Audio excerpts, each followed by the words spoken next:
प्यारे साथियों, आप सभी का स्वागत करता हूं एमआरएस स्टडी परिवार में। तो डियर, कॉन्ट्रैक्ट मैनेजमेंट जो सब्जेक्ट है वो सब्जेक्ट हम लोग जो है यहाँ पे पढ़ रहे थे। तो इस सब्जेक्ट में आज का जो टॉपिक है हमारा वो है मैनेजिंग रिस्क।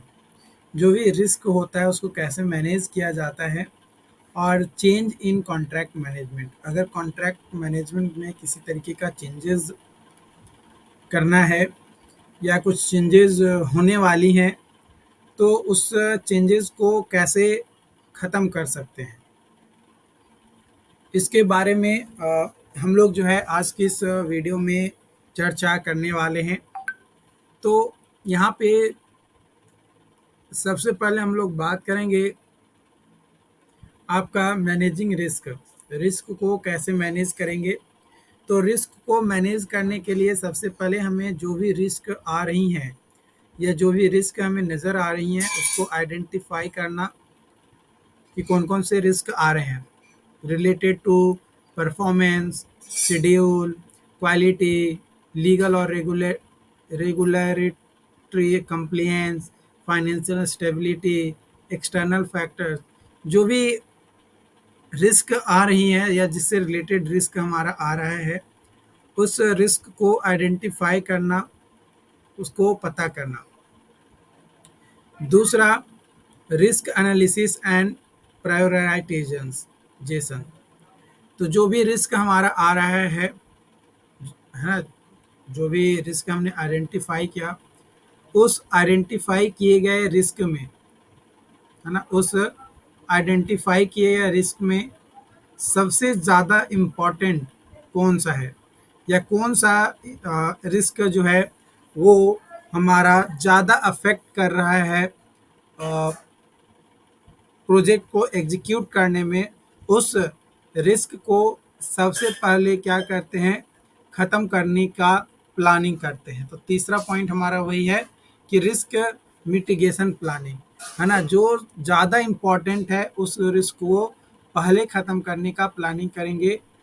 ख़त्म तो जितने भी रिस्क आ रही हैं सारे रिस्क को ख़त्म करेंगे, लेकिन सबसे ज़्यादा कौन सा रिस्क इम्पैक्ट डाल रहा है उस रिस्क को पहले ख़त्म किया जाता है, ताकि हमारा जो वर्क फ्लो है, यानी जो काम है हमारा, वो धीरे धीरे धीरे धीरे हमारा चलता रहे। उसके बाद हम लोग जो है रिस्क को मॉनिटरिंग और कंट्रोल करते रहेंगे, ताकि जो रिस्क है वो सही और कंट्रोल वे में रहे। उसके बाद कॉन्ट्रैक्चुअल रिस्क एलोकेशंस। फिर बाद में क्या होता है कि कई बार उससे रिलेटेड जो भी हमारा कॉन्ट्रैक्ट होता है ना, उसमें ऑलरेडी इस चीज़ को मेंशन करते हैं कि भाई देखो, अ, इस तरीके का प्रोजेक्ट हमारा हो रहा है, ठीक है। तो इस तरीके के प्रोजेक्ट में हमारा, है ना, इस तरीके के प्रोजेक्ट में हमारा जो रिस्क है इस तरीके का आता है। इस तरीके को रिस्क को स्टार्टिंग से ही हमें जो है क्या करना है, ख़त्म करना है। और इस रिस्क को दोनों लोग मिलकर जो है क्या करेंगे, ख़त्म करेंगे। या इसके लिए एक्स्ट्रा आपको चार्जेस देने होंगे, दोनों को मैनेज करना होगा, दोनों को, क्योंकि लॉसेस सिर्फ हम क्यों सहें, है ना, सिर्फ हम ही लॉसेस क्यों सहें, आप भी तो लॉसेस को सह सकते हैं। तो ये चीज़ें जो है आपका एलोकेट किया जाता है कॉन्ट्रैक्चुअल चीज़ों में, मैंने कॉन्ट्रैक्ट को साइन करने से पहले ही। क्योंकि पार्टी एक बार लॉस सह सकती है, बार बार अगर एक ही चीज़ लॉस एक ही जगह से मिल रहा है तो वो उस लॉस को सह नहीं पाता है, ठीक है। उसके बाद है दूसरा, मैनेजिंग चेंज। अगर कोई चेंजेस करना है तो उसको कैसे मैनेज करना है। तो चेंज कंट्रोल प्रोसेस, सबसे पहले क्या करना है अपने को कि क्या चेंजेस हमें करनी है, ठीक है। तो फॉर्मली चेंज कंट्रोल प्रोसेस जो है वो डिस्क्राइब करता है how changes to the contract will be identified, evaluated और managed. This includes defining roles, responsibilities और approval mechanism for change request, है ना। जो भी चेंज रिक्वेस्ट है उसके लिए एक रिस्पॉन्सिबिलिटी और एक अप्रूवल मैकेनिज्म रिक्वेस्ट भेजा जाता है कि भाई ये चेंजेस हमारा है। चेंजेस अगर हम मान लो कि जो भी प्रोजेक्ट में स्कोप में या शेड्यूल में या बजट में या परफॉर्मेंस में किसी भी चीज़ें में अगर हम चेंजेस कर रहे हैं तो उस चेंजेस के कारण से हमारा क्या इम्पैक्ट आएगा, क्या रिस्क ज़्यादा होगा, क्या फिजिबल फिजिबल होगा या क्या बेनिफिट्स होगा हमारे लिए या नहीं होगा, ये सारी चीज़ें इवैल्यूएट किया जाता है, कैलकुलेट किया जाता है और प्रॉपर डिसीजन के बाद जो है चेंजेस किया जाता है। कॉन्ट्रैक्चुअल चेंज मैनेजमेंट, कई बार क्या होता है चेंजेस करने के कारण से बहुत ज़्यादा वेरिएशंस प्राइसेस में या ऑर्डर प्रोसेस में या टाइम में देखने को मिलता है, तो उस कंडीशन में कॉन्ट्रैक्चुअल चेंजेस करना पड़ता है। मतलब कॉन्ट्रैक्ट जो साइन किया हुआ रहता है उस कॉन्ट्रैक्ट में ही जो है क्या किया जाता है, आपका चेंजेस किया जाता है। Change communication and documentations, maintain clear and transparent communication with all stakeholders regarding proposed change, their impact or any adjustment to the contract terms। सबसे पहले क्या होता है कि जब कोई चेंजेस करना होता है तो जो भी स्टेक होल्डर्स हैं सभी के साथ मिलकर बात करना होता है ट्रांसपेरेंट तरीके से कि देखो भाई ये चेंजेस हमारा हो रहा है, इस चेंजेस के कारण से ये हमारा इम्पैक्ट आ सकता है, कॉन्ट्रैक्ट में ये टर्म्स दिया गया है, इस चीज़ को आप इतना तक एडजस्ट कर सकते हैं। डॉक्यूमेंट ऑल चेंजेस अप्रूवल्स और associated contractual modification that ensure are clear audit trials. Okay, change implementation and monitoring, once जैसे ही एक बार चेंज हो गया, उस जो चेंज किया हुआ है वो अप्रूव हो गया, तो उसको इफ़ेक्टिव तरीके से इम्प्लीमेंट करना, integrate them into the contracts executions, monitor and track the implementation of changes to ensure that they are carried out as intended and align with the contract's objectives। जो changes हैं उसको evaluate किया जाता है और जो भी इम्पैक्ट है उससे हमें सीखने को मिलता है कि अगली बार से अगर कोई चेंजेस है तो फ्यूचर में कॉन्ट्रैक्ट इस तरीके से लेंगे, कंटिन्यूअस इम्प्रूवमेंट करते रहेंगे ताकि जो भी चेंज मैनेजमेंट प्रैक्टिस है वो बेहतर तरीके से हमारा हो सके। ओके, तो ये चीज़ें आई होप कि यहाँ तक आपको समझ में आया हो।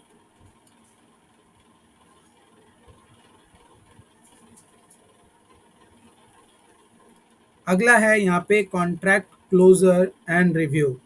Contract closer and review, contract closure and review are essential steps in contract management process। They involve formally concluding the contract, assessing its overall performance and extracting key lesson learned for future improvement। Contract closure, है ना। Administrative closure, initiate the administrative closure process by ensuring that all administrative tasks related to contract are completed। जैसे ही administrative closure कब close किया जाता है, जब पूरी चीज़ें इंश्योर हो जाते हैं कि जो भी काम था वो सारा का सारा खत्म हो गया, फाइनलाइज हो गया। This include finalising and achieving all documentation, obtaining necessary sign off, completing any outstanding financial transaction, सारी चीज़ें जब कंप्लीट हो जाती है तो एडमिनिस्ट्रेटिव क्लोजर होता है। Contractual obligation, review the contract to ensure that all contractual obligations have been fulfilled by both parties। This includes delivering all agreed upon goods and services, meeting quality standards, addressing any outstanding issues or disputes. Contract deliverables and acceptance very verify करते हैं कि जितने भी contract है वो deliver किए गए हैं टाइम पे, रिव्यूड किए गए हैं और एक्सेप्ट किए गए हैं क्लाइंट के द्वारा, और जो भी रिलेवेंट स्टेक होल्डर्स हैं उनके द्वारा उस चीज़ को एक्सेप्ट किया गया है. दिस में include obtaining formal acceptance documentation और sign off. Final financial settlement जो सेटल होता है एनी रिमेनिंग फाइनेंशियल मैटर्स, वो including outstanding payment, adjustment for variation और changes, resolution for any financial claims और disputes. Contract closeout documentations prepare a contract closeout document that summarizes the contract's overall performance, highlights key achievement, and identifies any outsourcing issues or lessons learned. This document serves as a record of the contract's closure and provides valuable information for future reference. और जो भी चीज़ें होती हैं उसको future में reference के तौर पे वैल्यूएबल इंफॉर्मेशन को रखते हैं, ताकि फ्यूचर में हम उस चीज़ को बाद में सही से उसका यूटिलाइजेशन कर सके, है ना. तो ये तमाम चीज़ें जो है हमारा होता है जिसे हम लोग जो है क्या करते हैं, लेकर चलते हैं.